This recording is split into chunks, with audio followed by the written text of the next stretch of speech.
반갑습니다. 고도인문학 살롬의 인사이트입니다. 남성학 시리즈 첫 번째 시간은 그 남자는 왜 울지 못했을까? 인드라망으로 읽는 영화 추락의 해부입니다. 프롤로그. 설원에서 한 남자가 죽었습니다. 눈 덮인 알프스 산자락 설원 한가운데 목조 산장 한 채가 서 있습니다.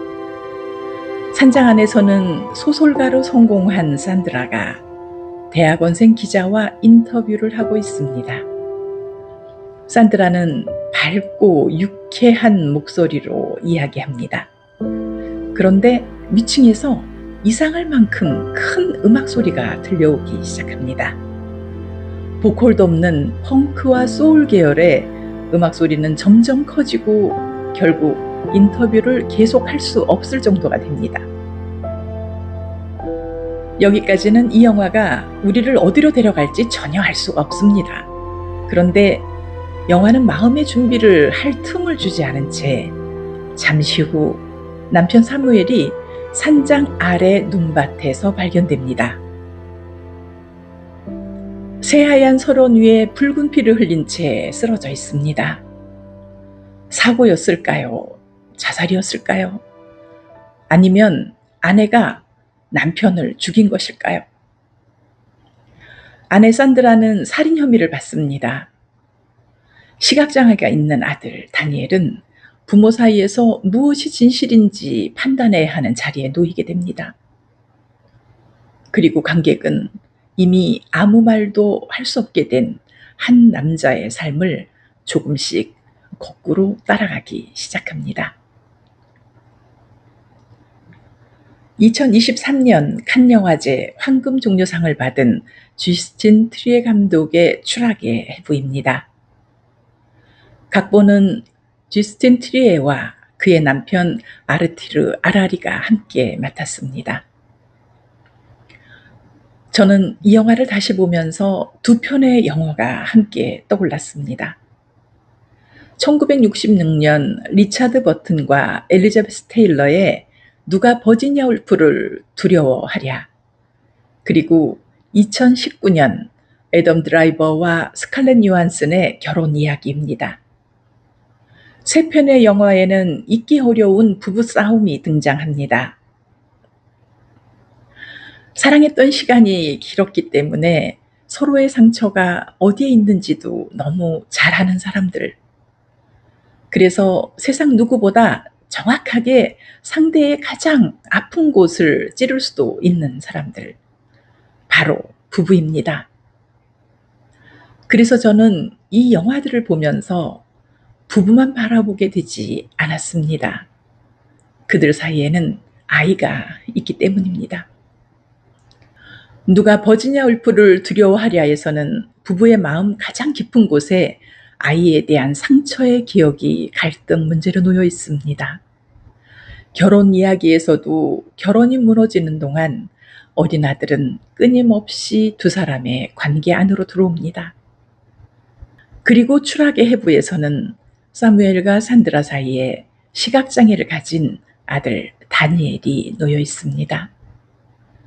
저는 이 세 편의 영화 가족들을 바라보면서 문득 아주 오래된 불교의 이미지 하나가 떠올랐습니다. 인드라망. 화엄사상에는 끝없이 펼쳐진 그물에 관한 깊은 의미가 담긴 비유가 있습니다. 그물의 마디마다 구슬 하나가 달려있고 그 하나의 구슬 표면에는 다른 모든 구슬이 비춰집니다. 그리고 그 구슬에 비친 또 다른 구슬 속에도 다른 모든 구슬의 모습이 담겨 있습니다. 어느 하나도 홀로 존재하지 않습니다. 추락의 해부 속 가족 사무엘, 산드라, 그리고 다니엘, 세 사람은 삼각형의 세 꼭지점 위 구슬입니다. 한 사람의 상처는 다른 사람의 삶의 흔적을 남기고 한 사람의 좌절은 다른 사람의 선택을 바꿉니다. 한 사람이 기억하는 과거는 다른 사람이 기억하는 과거와 만나 또 하나의 가족 이야기를 만들어냅니다. 그래서 산드라만 떼어놓고 사무엘을 이야기할 수 없고 사무엘을 빼놓고 다니엘을 이해할 수도 없습니다. 세 사람은 끊임없이 서로를 비추고 있습니다. 저는 오랜 시간의 가족 상담과 부부 상담의 장면에서 보아왔습니다. 아내의 이야기를 듣고 있으면 아내의 말이 너무도 타당합니다. 그래요. 그럴 수밖에 없었겠네요. 그런데 남편의 이야기를 들어보면 이번에도 또 이런 생각이 듭니다. 그랬구나. 이 사람에게도 그럴 만한 이유가 있었겠네. 그리고 때로 아이의 이야기를 듣는 순간 부모가 설명했던 가족과는 전혀 다른 가족이 나타납니다. 누가 거짓말을 하고 있어서가 아닙니다. 놀랍게도 각자의 자리에서는 모두의 이야기가 진실일 수 있기 때문입니다. 어쩌면 가족의 갈등은 누군가의 논리가 틀려서만 생기는 것은 아닐지도 모릅니다. 각자의 자리에서는 너무나 분명한 진실들이 하나의 관계 안에서 서로 부딪히기 때문에 생기는 일일지도 모릅니다. 추락의 해부가 그렇습니다. 사무엘에게는 사무엘의 진실이 있습니다. 산드라에게는 산드라만의 진실이 있습니다. 그리고 다니엘에게는 다니엘의 진실이 있습니다. 이 영화는 세 개의 진실이 부딪히고 깨지고 다시 서로 비추는 과정을 따라갑니다. 그래서 누구의 자리에서 바라보느냐에 따라 이 영화의 얼굴도 달라집니다. 가족 전체를 바라보면 한 사람의 죽음으로 흔들리는 가족에 관한 영화이고, 산드라의 자리에서 보면 한 여성의 욕망과 성공, 모성과 결혼 생활까지 법정의 심판대에 오르는 영화입니다. 다니엘의 자리에서 보면 부모가 만들어 놓은 세계 속에서 자신이 살아갈 하나의 진실을 선택해야 하는 한 아이의 이야기이기도 합니다. 그런데 오늘 저는 이 세 개의 구슬 가운데 한 사람에게 조금 더 오래 머물러 보려고 합니다.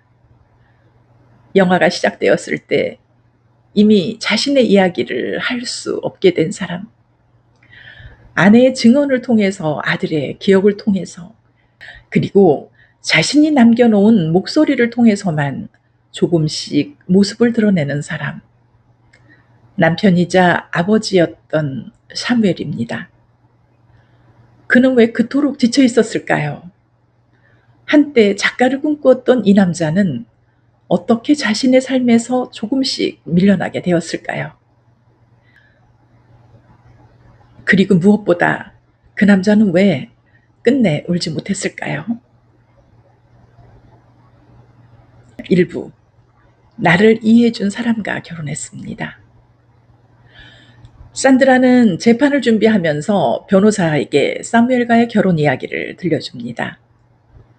독일 출신인 산드라는 가족에게서도 가까운 사람들에게서도 자신이 충분히 이해받고 있다는 느낌을 갖지 못했다고 말합니다. 그런데 사무엘은 달랐습니다. 그는 산드라의 말을 들어주었고 그녀가 어떤 사람인지 이해하려고 노력했습니다. 산드라는 바로 그 점 때문에 사무엘과 결혼했다고 말합니다. 저는 이 말을 들으면서 조금 마음이 멈췄습니다. 참 아이러니하지요. 한때는 나를 가장 사랑해주고 이해해줬던 사람이어서 선택했던 남자가 오랜 결혼 생활 끝에는 왜 나를 이해하지 못하냐고 호소하는 사람이 되어 있습니다. 어쩌면 결혼에서 사랑의 시작과 갈등의 시작은 생각보다 가까이 있는지도 모릅니다. 사무엘은 타인의 감정에 민감한 사람입니다. 상대에게 공감하고 배려하고 관계를 중요하게 생각합니다. 그런 사람일수록 자신 역시 사랑하는 사람에게서 비슷한 방식의 공감과 지지를 기대할 수 있습니다. 하지만 산드라에게는 사무엘이 원하는 방식의 위로가 그다지 익숙한 언어가 아니었던 것 같습니다. 사무엘이 힘들다고 말하면 산드라는 문제를 해결하라고 합니다. 글을 쓰고 싶다고 말하면 글을 쓰라고 말합니다. 시간이 부족하다고 호소하면 시간을 만들 방법을 찾자고 말합니다. 산드라는 불안을 현재의 행동으로 바꾸는 사람에 가깝습니다. 지금 할 수 있는 일이 있다면 그 일을 하는 것입니다. 반면 사무엘은 문제를 해결하기 전에 자신의 마음이 먼저 이해받기를 원합니다. 집안일을 어떻게 나눌 것인지, 아이를 누가 더 많이 돌보고 있는지, 두 사람이 얼마나 가까이 지내고 있는지, 자기가 이 결혼 안에서 무엇을 포기하고 있는지 그는 그것을 말로 나누고 협상하고 이해받고 싶어 합니다. 하지만 산드라에게 그 대화는 어느 순간부터 이렇게 들리기 시작합니다. 당신 때문에 내가 이렇게 됐어. 그러면 산드라는 방어합니다. 그것은 당신이 선택한 일이잖아. 사무엘은 다시 말합니다. 하지만 나는 너무 많은 것을 포기했다고. 산드라는 다시 대답합니다. 나는 포기한 것이 없는 줄 알아? 여기서부터가 어렵습니다. 두 사람 모두 완전히 틀린 말을 하고 있는 것이 아니기 때문입니다. 바로 그래서 이 영화는 어느 한 사람을 쉽게 악인으로 만들지는 않습니다. 산드라는 냉정한 아내이고 사무엘은 불쌍한 남편이다. 그렇게 단순하게 나눠버리는 순간 이 가족의 진실은 사라지고 맙니다. 두 사람은 사랑하지 않았던 것이 아닙니다. 오히려 서로 다른 방식으로 최선을 다하고 있었습니다. 문제는 그 최선의 언어가 서로 달랐다는 것입니다. 한 사람은 말합니다. 내 마음 먼저 알아줘. 다른 사람은 말합니다. 그렇다면 지금 할 수 있는 일을 하면 되잖아. 한 사람에게는 공감이 해결의 시작이고 다른 사람에게는 행동이 해결의 시작입니다. 이 차이는 처음에는 작은 어긋남처럼 보입니다. 하지만 결혼 생활이 오래되고 좌절과 상처가 쌓이기 시작하면 그 작은 차이는 두 사람이 서로에게 다가오는 길을 조금씩 막기 시작합니다. 그리고 사무엘에게는 이 관계의 어긋남보다 훨씬 더 깊은 곳에 한 사건이 남아 있었습니다. 바로 아들 다니엘의 사고입니다. 그 사건 이후 사무엘의 시간은 이전과 전혀 다르게 흐르기 시작합니다. 바로 그곳에서 한 남자의 죄책감이 자기 존재 전체를 삼키는 이야기로 시작됩니다. 2부 같은 사건 서로 다른 고통. 사무엘의 삶을 이해하기 위해서는 한 가지 사건을 지나칠 수 없습니다. 아들 다니엘의 사고입니다. 다니엘이 4살이었을 때 사고로 시력을 잃게 됩니다. 그날 사무엘은 글을 쓰고 있었습니다. 유난히 글이 잘 써지던 날이었습니다. 그래서 조금만 더 쓰고 싶었어요. 그래서 평소 자신이 하던 아들의 픽업을 다른 사람에게 부탁합니다. 그리고 몇 가지 우연히 겹치면서 다니엘에게 사고가 일어나게 되죠. 물론 그 사고의 모든 책임을 사무엘에게 돌릴 수는 없습니다. 하지만 죄책감은 그렇게 합리적으로 움직이질 않지요. 죄책감에는 논리가 잘 통하지 않습니다. 내가 그날 글을 쓰지 않았더라면, 내가 직접 데리러 갔더라면, 조금만 다른 선택을 했더라면. 사건은 한 번 일어났지만 죄책감 속에서는 그날이 수백 번, 수천 번 다시 일어납니다. 산드라는 다니엘의 장애를 비극으로만 보지는 않습니다.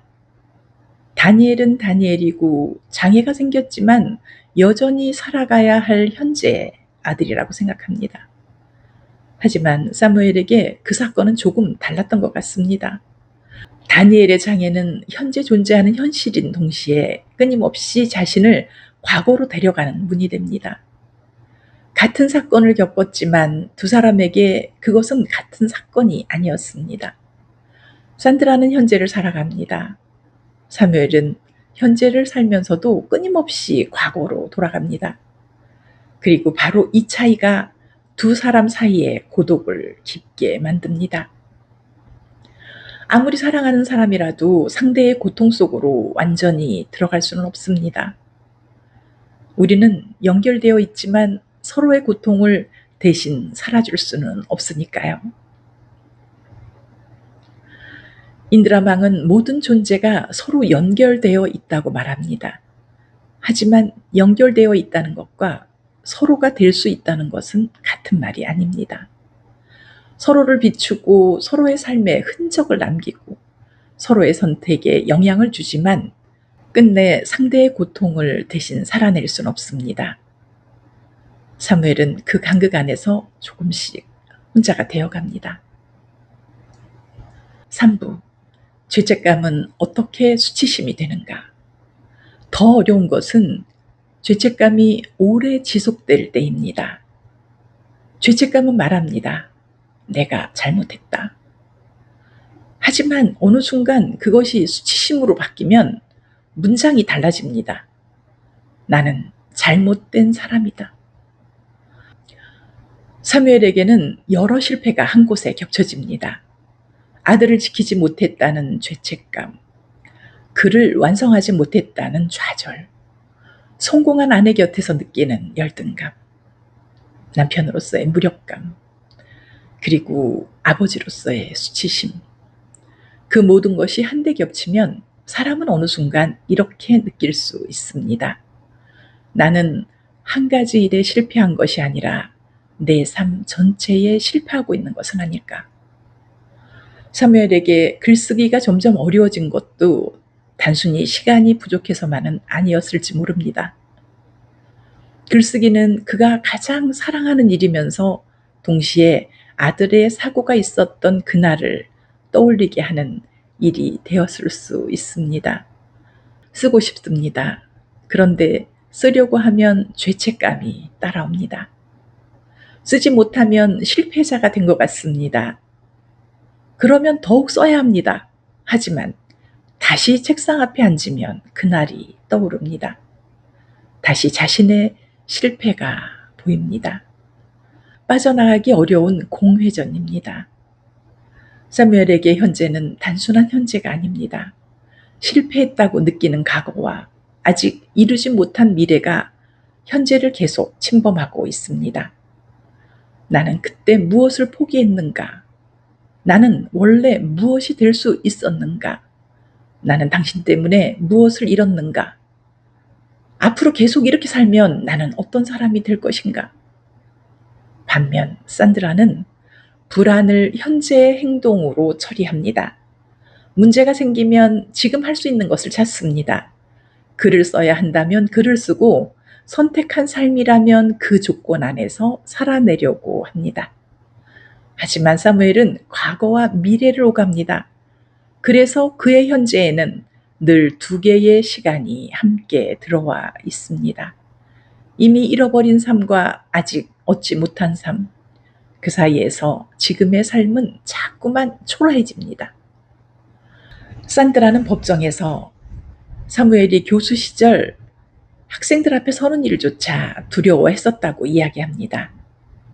사람들 앞에 서는 것을 힘들어했고 그래서 그는 작가로 성공하는 길을 꿈꿨다고 합니다. 저는 이 대목을 아주 관심 있게 보았습니다. 우리는 때때로 두려움을 극복하는 대신 두려움이 없는 다른 삶을 상상합니다. 사람들 앞에 서는 것이 두렵다? 그러면 나는 작가가 되겠다.